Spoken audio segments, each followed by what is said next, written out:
Now next is organic farming. Organic products are being available and demand for them is ever increasing. Chemical fertilizers and pesticides have been used on large scale. These poisonous chemicals reached the human body through food and water, and their adverse harmful effects on human and environment became apparent. Chemical fertilizers आणि pesticides जे आहेत हे मोठ्या प्रमाणावर वापरण्यात येत आहेत आणि त्याचे दुष्परिणाम आता सगळीकडेच दिसू लागलेले आहेत.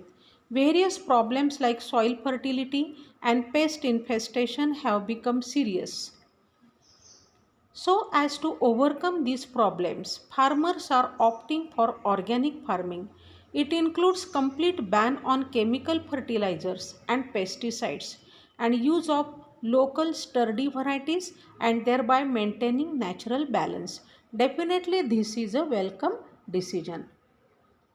सेंद्रिय शेती करत असताना आपल्याकडे रासायनिक खतांचा व कीडनाशकांचा अनिर्बंध वापर झाला. ही विषारी रसायने अन्न व पाण्यावाटे माणसांपर्यंत येऊन पोचली व त्यांचे अनेक दुष्परिणाम मानव व पर्यावरणावर दिसू लागले आहेत. जमिनीच्या सुपीकतेशी आणि पिकांच्या किडीच्या प्रादुर्भावाशी संबंधित अनेक प्रश्न निर्माण झाले आहेत. याला आवर घालण्यासाठी आज शेतकरी मोठ्या प्रमाणावर सेंद्रिय शेतीकडे वळू लागला आहे. यामध्ये प्रामुख्याने रासायनिक खतांचा व कीटकनाशकांचा पूर्ण प्रतिबंध करून कसदार देशी वाणांच्या वापराने हा नैसर्गिक समतोल राखून शेती पर्यावरणपूरक केलेली दिसून येते आणि हे चांगले स्वागतार्ह पाऊल आहे. Apiculture worst method of harvesting or collecting the honey from these hives, that means honey hives. It is driving away the bees by smoking the hive with burning torch and then cutting the hive into pieces. ही खूप वाईट पद्धत आहे की मशालीच्या साह्याने धूर करणे आणि धुराच्या साह्याने माशा पळून लावणे, जाळून टाकणे आणि ते मधमाशीचे हाईव कापणे. This method causes the destruction of hive and large scale death of bees. However, it is easy to collect the honey without destroying the hive and bees. If artificial bee boxes are used, आणि त्यालाच आपण म्हणतो apiculture. मधुमक्षिका पालन. पोळे काढण्याची अगदी वाईट पद्धत म्हणजे माशांना जळत्या मशालीचा किंवा चुडाचा धूर करून पळून लावणे आणि नंतर पोळ्याचे तुकडे करून ते काढणे. या प्रकारात त्या पोळ्यांचा नाश होतो, मात्र मोठ्या प्रमाणावर मधमाशा मरतात.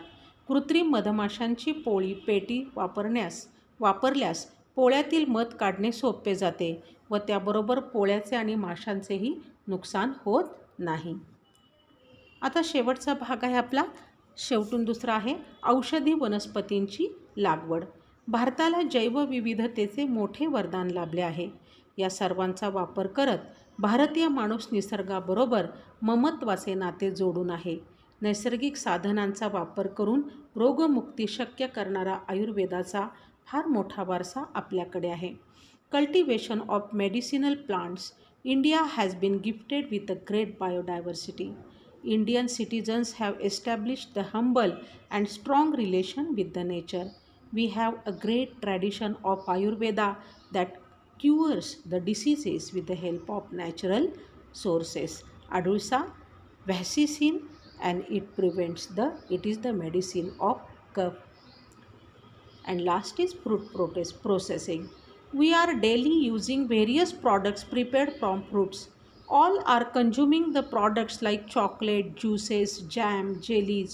All these products can be produced by processing on fruits. Fruits are perishable agro produce. नाशवंत माल आहे हा. It needs the processing in such a way that it can be used throughout the year, and so fruit processing is done.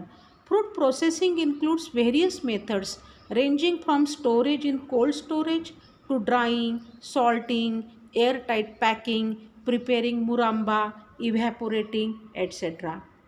तर अशा प्रकारे आपला हा सगळा पोर्शन झालेला आहे. व्यवस्थित धडे वाचून काढा. मी तुम्हाला MCQ पाठवणार आहे. थँक्यू.